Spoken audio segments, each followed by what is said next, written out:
Well, hi, everybody. I'm Bill Whittle, and this is The Firewall.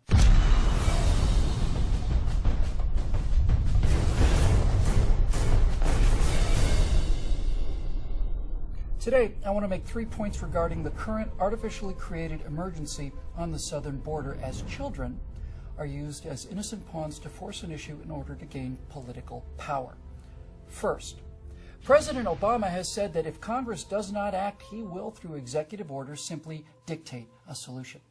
Godwin's law states that the longer an internet discussion goes on, the more likely it is that someone will invoke the Nazis. Invoking the Nazis is considered bad form. You see, it's a sign of desperation and hyperbolic exaggeration. Well, don't worry, I'm not going to invoke the words Nazi or Hitler. So, shortly after assuming power, the legally appointed Chancellor of Germany and the leader of the National Socialist German Workers' Party was faced with a looming national crisis.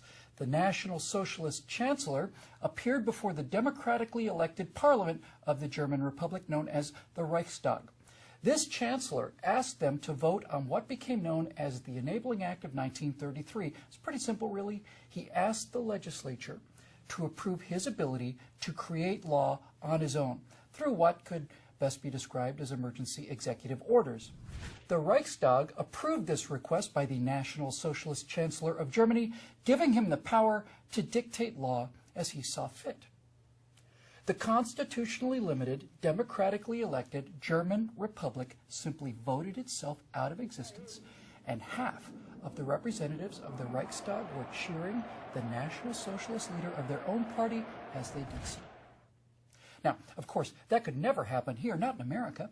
Why, if an American president were to stand before Congress and tell that legislative body that he would assume the power to write his own laws if they did not provide the legislation he desired, well, here in America, that president would be booed and mocked and jeered out of the room. He'd be arrested and impeached, right? America does not stand still, and neither will I. So wherever and whenever I can take steps without legislation to expand opportunity for more American families, that's what I'm going to do.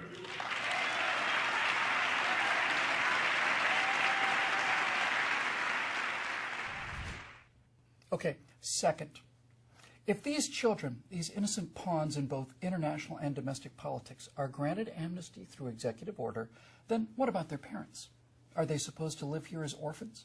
And what about the tens of millions of people who've been living here for decades? In many cases, surely they deserve amnesty too. But where do we draw the line? If you've been here for 10 years, you can stay. But if you've been here for 9 years, 11 months, and 29 days, you have to go home. Surely that's not fair. So if you get here before a certain date, you can stay. But after that arbitrary date, you have to be deported. And since we don't have any documentation on when these people actually arrived here, and if these 30 million or so Mexicans, Guatemalans, Hondurans, and so on deserve U.S. citizenship, how are they different than their relatives back home? And is this just a Western Hemisphere privilege? What about the starving masses in Africa? Why do Mexicans deserve amnesty and citizenship and not Nigerians, let's say? Why do we grant amnesty to some people with children in need and not any of the other 6.5 billion or so who also have children and who are also in need? What about them? Why are they excluded? You know, if we were discussing blanket amnesty for 30 million white German, British, Czech, and Polish businessmen, people who knew how to make money and wanted to come here with capital and business plans and a tradition of hard work, 30 million Republican voters, would they get a blanket amnesty through a legal executive order from this president? And if not, then is this really about immigration? Or is it about a domestic political power base for Democrats? Third, where do you live, Mark Zuckerberg?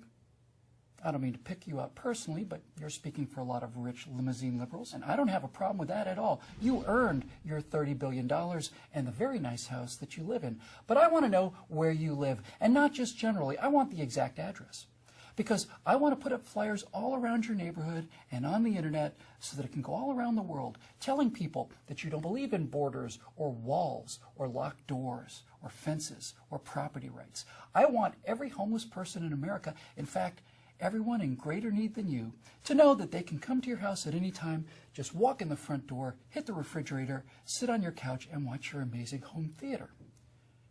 Because I suspect that if people were to do to your home and property what is already happening to the non-billionaires living on our southern border, you know, armed bands of people breaking into their houses, destroying their property, murdering them and their families, and leaving the odd dead body in their backyards, I don't think you or any of your rich liberal friends would live up to your principles of no borders, no walls, no lines, no security, and no such thing as an illegal person.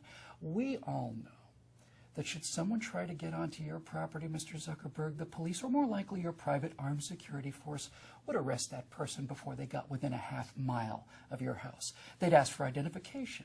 And if a homeless person said they had a right to live in your house, the police would ask for documentation. And when the visitors to your house could not provide documentation, men with guns would take them away. Like every other limousine leftist, you're a hypocrite who says one thing to look and sound good in public and then does precisely the opposite, the exact same thing that you condemn other people, like the people living on the border in Arizona and Texas, for doing. It's easy to do that when it's someone else's house and property and not your own. That's not moral goodness, and it's not kindness, and it's not selflessness. It's a pose. It's unearned moral superiority. It's a lie, and you know it, and I know it, and now everybody knows it. Oh, and please subscribe to our YouTube channel and visit us at truthrevolt.org.